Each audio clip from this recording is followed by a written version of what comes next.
मामले में अभी बिहार देश में 21वें स्थान पर है, जबकि जनसंख्या के मामले में पूरे देश में तीसरे स्थान पर है। कोरोना को लेकर लोगों को जागरूक करने की लगातार कोशिश की जा रही है। इसका अच्छा परिणाम सामने आ रहा है। बिहार में कोरोना जांच और टीकाकरण का काम तेजी से चल रहा है। उन्होंने कहा कि लोग प्रचार में नहीं बल्कि काम करने में विश्वास करते हैं। मुख्यमंत्री ने एक अड़े मार्ग स्थित संकल्प सभा कक्ष में वीडियो कॉन्फ्रेंसिंग के माध्यम से इस महाअभियान की शुरुआत की है। उन्होंने कहा कि 6 महीने में 6 करोड़ लोगों के टीकाकरण के लक्ष्य को हर हाल में पूरा करना है। इसके लिए योजनाबद्ध तरीके से काम किया जा रहा है।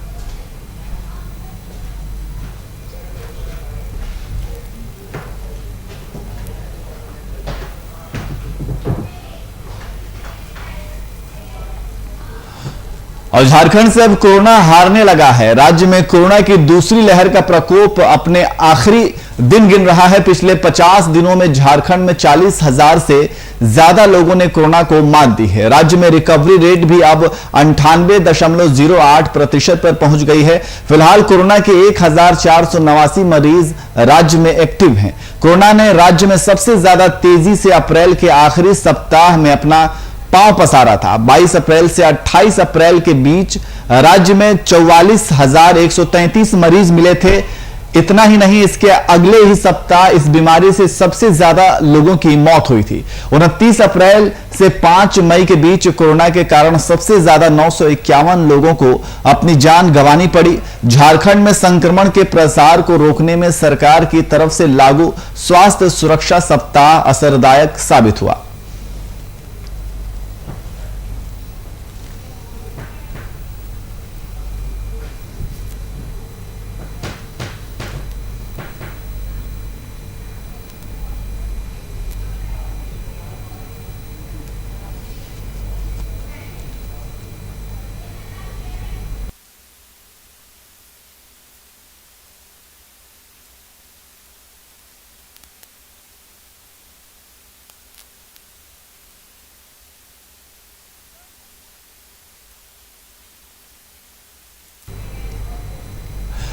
लोक जनशक्ति पार्टी में 2 फाड़ होने के बाद पार्टी के अध्यक्ष और सांसद चिराग पासवान ने बीते दिन ओपन लेटर लिखकर बिहार के सीएम नीतीश कुमार पर जमकर निशाना साधा। उन्होंने अपने पत्र में कहा कि उनके पिता रामविलास पासवान ने कभी भी नीतीश कुमार से समझौता नहीं किया। उन्होंने यह भी आरोप लगाया कि नीतीश ने रामविलास पासवान को अपमानित करने और राजनीतिक तौर पर समाप्त करने के लिए कोई मौका नहीं छोड़ा। बिहार में एलजेपी में बगावत पर जारी सियासी हलचल पर देखिए हमारी ये खास रिपोर्ट। और कल कर दिया ना, हिंदुस्तान में आज तक मैंने सुना कि शेर भी कल जाना।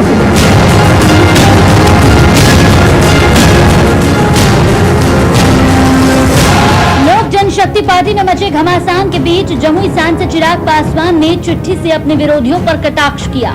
ट्वीट करते हुए चिराग ने 4 पेज का पत्र जारी किया है। चिट्ठी में चिराग ने अपने पिता स्वर्गीय रामविलास पासवान को याद करते हुए बिहार के मुख्यमंत्री नीतीश कुमार पर बड़ा आरोप लगाया। साथ ही चाचा पशुपति कुमार पारस को और भाई प्रिंस राज को भी नहीं छोड़ा। उन्होंने लिखा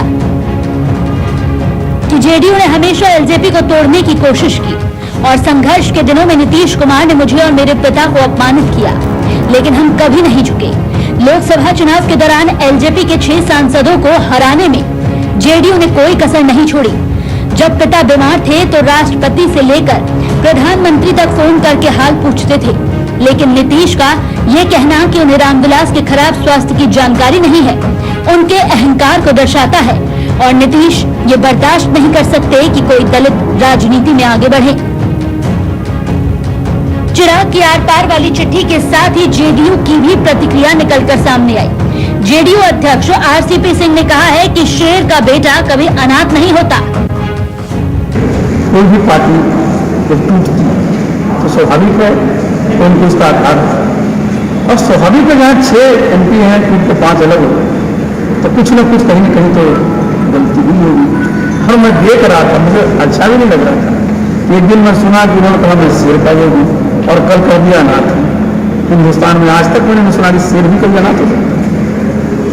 और शेर का बेटा अगर शेर है तो शेर का भाई क्या दूसरा होता है, शेर ही रखता है।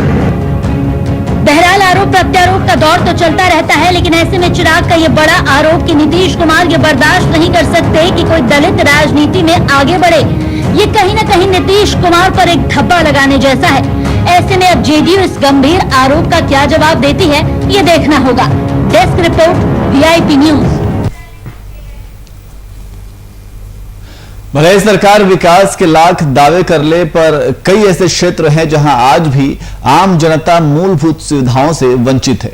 मामला पाकुड़ का है, जहां कि जनता को पेयजल की समस्या से जूझना पड़ रहा है। जनता की समस्या को देखते हुए नगर परिषद के खिलाफ समाज सेवी 2 दिनों से भूख हड़ताल पर हैं।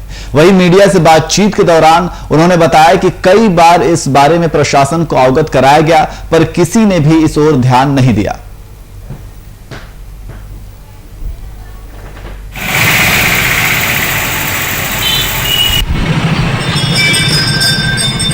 तो पेयजल की समस्या से ग्रामीण लगातार जूझ रहे हैं और इसको लेकर के ग्रामीणों का भी ये कहना है कि कई बार इसको लेकर के संबंधित विभाग से इसकी शिकायत की गई, लेकिन अभी तक प्रशासन की ओर से कोई पहल नहीं की गई है।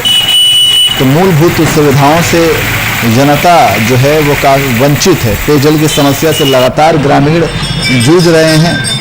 ये पाकुड़ का ये पूरा मामला है। तो भले ही सरकार लाख दावे कर ले, लेकिन सरकार के दावों की पोल खुलती हुई नजर आ रही है।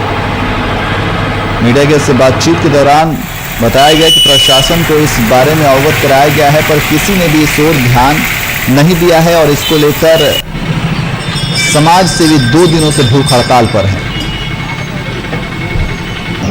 आज मेरा भूख हड़ताल का दूसरा दिन है।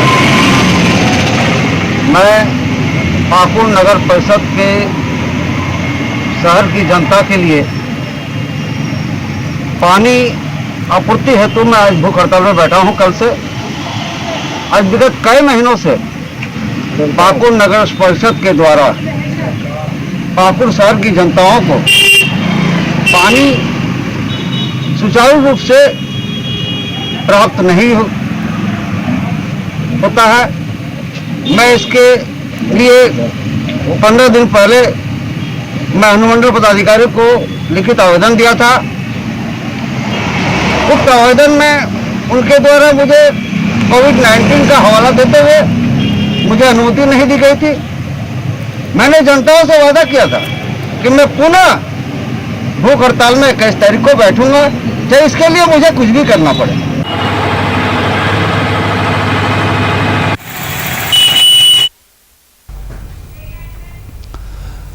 कृषि निदेशक पटना द्वारा जारी पत्र में खाद कालाबाजारी को रोकने के लिए जारी की गई जवाबदेही का बिहार राज्य खुदरा खाद कीटनाशक विक्रेता संघ ने स्वागत किया है। संघ के प्रदेश अध्यक्ष निरंजन कुशवाहा ने प्रेस कॉन्फ्रेंस आयोजित कर सरकार के इस आदेश को ऐतिहासिक बताया और साथ ही इससे बिहार में खाद की कालाबाजारी रुकने और किसानों को इसका उचित लाभ मिलने की बात कही।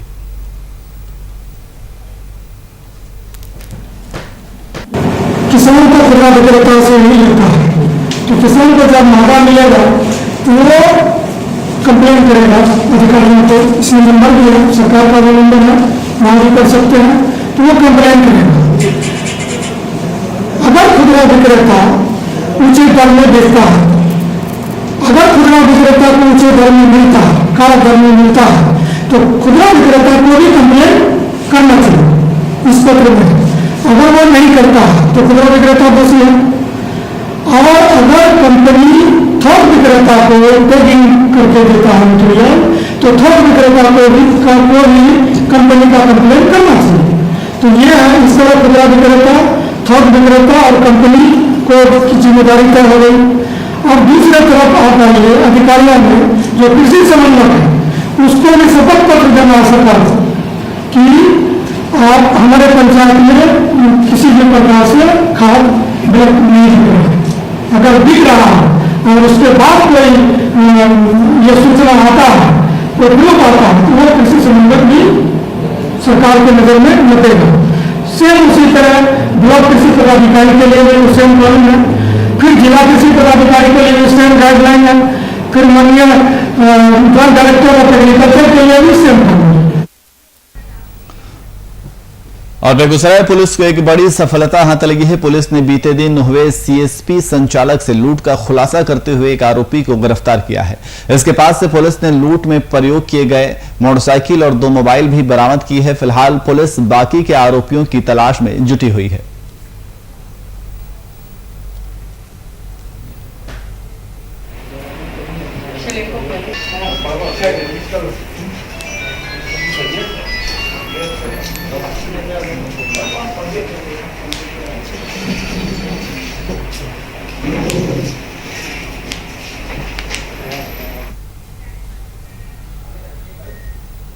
और फिलहाल बुलेटिन में इतना ही। देखते रहे वीआईपी न्यूज। नमस्कार।